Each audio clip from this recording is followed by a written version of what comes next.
Our film begins with Suzy as she is arguing with Ben, her ex-boyfriend, as he is breaking up with her for no reason. However, Ben's breakup with his girlfriend marks the beginning of his emotional collapse and shock, as he had been in a relationship with her for 2.5 years. Ben is studying at the College of Arts, and during his graduation year, he discovers that Suzy was able to get involved with someone else just 1 week after their breakup. He is still in the early stages of his collapse and depression. He wonders how his girlfriend, who was with him for 2.5 years, could move on so easily and continue with her life. His friend Sharon comes to him and tells him that he should forget her, too, and find someone more beautiful to make her feel that she truly has no value. Despite Sharon's failed attempts at dating, Ben truly considers his words, as he was the one who left Suzy because he always felt he was not enough for her. Ben lives in the college dorms where he has a room to himself. As soon as night falls, his regret intensifies and he can't sleep, reflecting on every moment he shared with Suzy. He recalls standing in front of her when he told her he couldn't make her as happy as she hoped and that he needed to break up with her. After that, a wave of anger washes over him and he weakens to the point where he calls Suzy to apologize for his actions. However, Suzy asks him to hang up because his apology is no longer necessary now that she is with someone else. After she hangs up, he goes to his room and pulls out a picture of them together. He stares at it, trying to get rid of it or even burn it, but he can't bring himself to do it, so he puts it back in the drawer again.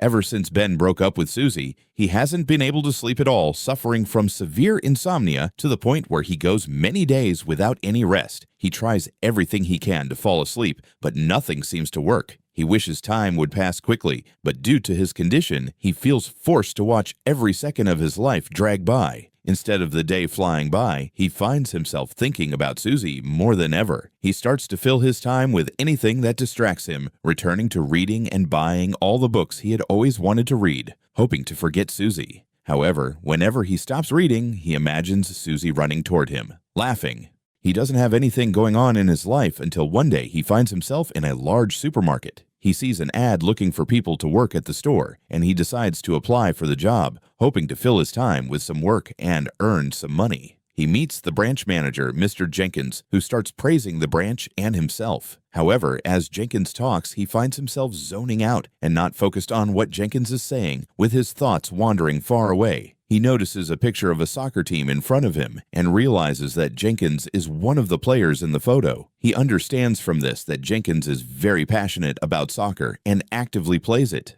Ben starts working at the supermarket and chooses the night shift. During this time, when most people are asleep, he finds himself awake and working in the store. At the supermarket, Ben meets his coworker Sharon, who works as a cashier. She is in a hurry because she is late for her shift and is worried about Jenkins since it's the second time she's been late. Ben notices that Jenkins is waiting for her and warns her about her repeated tardiness. Meanwhile, he observes that Jenkins is trying to harass Sharon. After that, Ben goes to work and notices a bag of peas lying on the floor. He focuses on it and becomes absorbed in all the details he sees until Jenkins comes over and interrupts him, ordering him to pick up the peas from the floor so the customers aren't disturbed. When Ben zones out again, Jenkins approaches him and hits him on the head to snap him out of it and get him to pay attention to his job. Ben becomes very interested in the details around him and notices that each employee in the supermarket has their own way of coping with boredom. Among his coworkers, the first is Sharon, who manages to pass the time by not looking at any clock around her. She realizes that the more she looks at the clock, the slower time feels. Therefore, she tries to hide the watch on her wrist and avoids looking at the clock hanging on the wall. Ben, along with Barry and Matt, two friends, challenges boredom by joking around and playing with anything around them. At one point, they wait for Jenkins to take a sick leave so they can have a scooter race in the store. All the employees bet on who will win the race, but it ends up failing when they crash into a shopping cart belonging to a customer, causing both of them to fall to the ground. 2 continuous weeks pass without any sleep,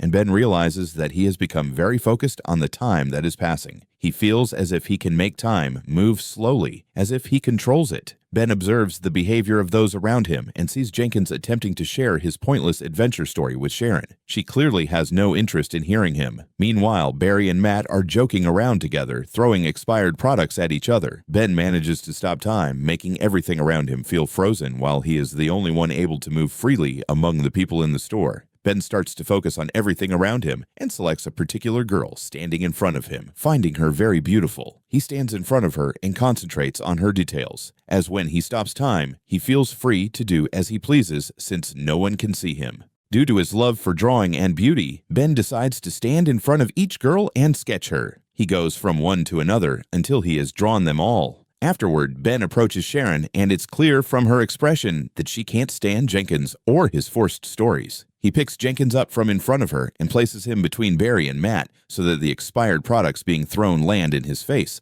thus getting his revenge. As soon as Ben wants time to return to normal, he snaps his fingers. At that moment, time begins to flow again, and everyone returns to their natural state. After Ben finishes his work, he goes home and notices that his friend Sean has come to check on him. Sean tries to ease his mind about Suzy, insisting that he needs to stop thinking about her. As Sean continues to talk, Ben becomes bored and decides to stop time for a moment to escape his chatter. Once he feels relieved, he resumes time and lets Sean leave. The next day, Ben goes to work and notices that Sharon is focused on him. Then, Barry and Matt show up to joke around with him, but their jokes are lame. Ben meets Sharon in the changing room, and she is very hungry. He invites her to take some of his food, and he becomes so focused on her that he wants to stop time. However, because his mind is distracted by Sharon, he can't stop it like he usually does. He keeps looking at her until she disappears from view, and for the first time, he feels attracted to a girl other than Suzy. But Ben is shocked when he learns from Matt that Suzy is dating Sharon and that they are going to the movies together. Ben feels a deep shock and remains unfocused for a while. Sean comes over to hang out with Ben in his apartment. He notices that Ben isn't focused, so Ben tells him about Sharon. Sean responds that Ben should remember that a girl doesn't have to be interested in her colleague to go out with him. She might just be hanging out with him as a friend, and there may not be any feelings involved. The next day, Ben waits to hear what Matt will say about his date with Sharon. He overhears Matt saying that he had a wonderful night with Sharon and that they are now officially together, and they were both very happy. Then Jenkins walks in and informs them that on Sunday they have a football match against the competing store. He orders everyone to be ready, as it's a matter of reputation. Sharon also comes to watch the match. The game starts and Jenkins's team is very weak and struggles to play properly. Their goalkeeper can't even catch the ball. Unlike the opposing team, which is well-trained and wearing matching uniforms, they keep playing until the score is 26-0 in favor of the opposing team. Jenkins tries to score a goal, and in the last second of the game, Matt strikes the ball hard, hitting Jenkins squarely in the face. At that moment, Ben stops time and walks around a bit among the frozen people until he goes to get something to drink. He senses movement around him, and when he focuses on the standing individuals, he notices one of them looking at him and then running away. Ben realizes that he is not the only one capable of stopping time. Ben returns to the match and restores time to its normal flow, and the ball hits Jenkins hard in the face, causing him to bleed. Matt has to take him to the hospital and asks Ben to drop Sharon off at her home. Ben and Sharon go to a cafe to sit together. Ben asks Sharon if she is really dating Matt, and she tells him that they went to the movies together as friends only. She explains that she is currently not in a relationship because she broke up with her boyfriend 6 months ago due to him moving far away. She adds that long-distance relationships always fail. Ben is eager to learn more about Sharon's life and listens as she shares that she tried to get into college but failed in her studies. For the past 2 years, she has been working in the supermarket and spends her salary on Spanish language lessons, hoping that the language will help her travel and start a new life in a new place. She always dreams of traveling to distant places to live or talk with new people whose cultures are different from hers, wishing to learn from them and their experiences. Sharon asks Ben about his dream, and he tells her that he has always wished to become a painter, with his paintings hung everywhere, and to become famous. She responds that she has always wanted to meet a real artist because artists have the ability to see beauty in everything around them, and then they paint it so the whole world can see it with them. After Ben and Sharon finish their conversation, Ben gets up to drive Sharon home, feeling very happy to be with her.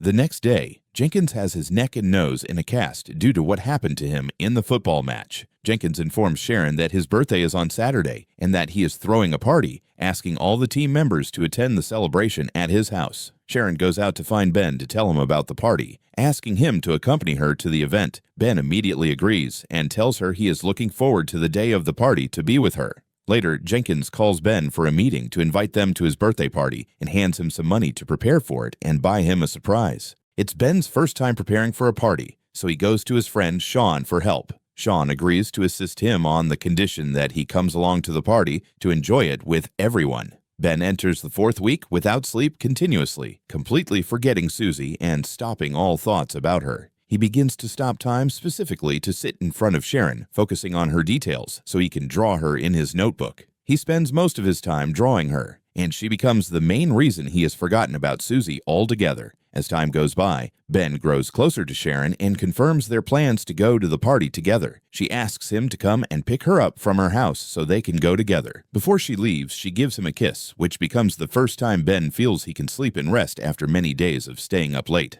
Ben wakes up to the sound of one of his classmates answering a phone call that has come in for him. It turns out that the caller is a fellow student asking Ben to showcase all his paintings in an upcoming exhibition. Ben feels happy because finally someone cares about his art and that it will be displayed in a real exhibition. However, he is unaware that this is just a prank set up by his classmate, Matt. Ben, Shawn, and Sharon prepare for the party, and Ben goes to pick Sharon up from her house. Feeling very happy about the news of his paintings being showcased, he tells her about it, and she also shares his excitement because this was his dream for a long time. Ben and Sharon head to Jenkins' party together, and Ben discovers that Suzy is also present because the guy she is with is Jenkins' brother. Ben isn't affected by Suzy's presence, but it's clear that she has been watching him from a distance. When Ben goes to the bathroom, he encounters Suzy on the 2nd floor of the house. She tries to apologize for what she did and discusses the possibility of mending their relationship, attempting to get closer to him. Unfortunately for Ben, Sharon sees this moment when Suzy approaches him, leading her to think that he has returned to his old love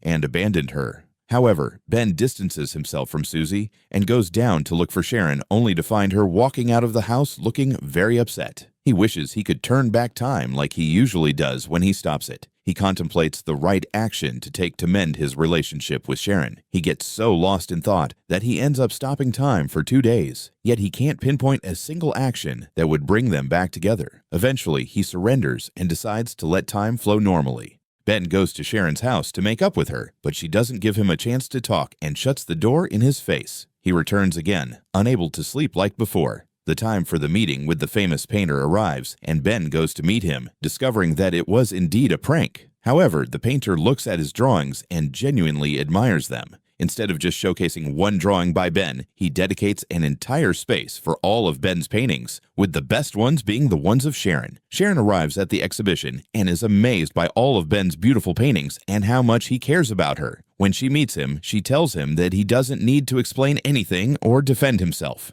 The beauty she sees is enough because it's the best proof of his love for her. At that moment, he notices that it's snowing, so he takes Sharon's hand and manages to stop time. Sharon moves with him, and he shows her that he can freeze time as they both watch the beauty of the snow suspended in the air. Ben finally feels happy that he has achieved his dream, whether it's meeting Sharon and confessing his love for her or succeeding in the field he loves. And that brings us to the end of Ben and Sharon's journey, where he not only fulfills his dreams, but also discovers true love in the midst of falling snow. Will they overcome the challenges ahead, or are there surprises waiting for them?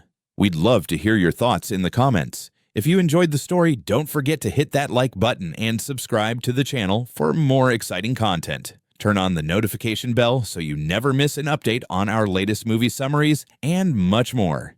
Thank you for watching, and we hope you enjoyed this cinematic journey.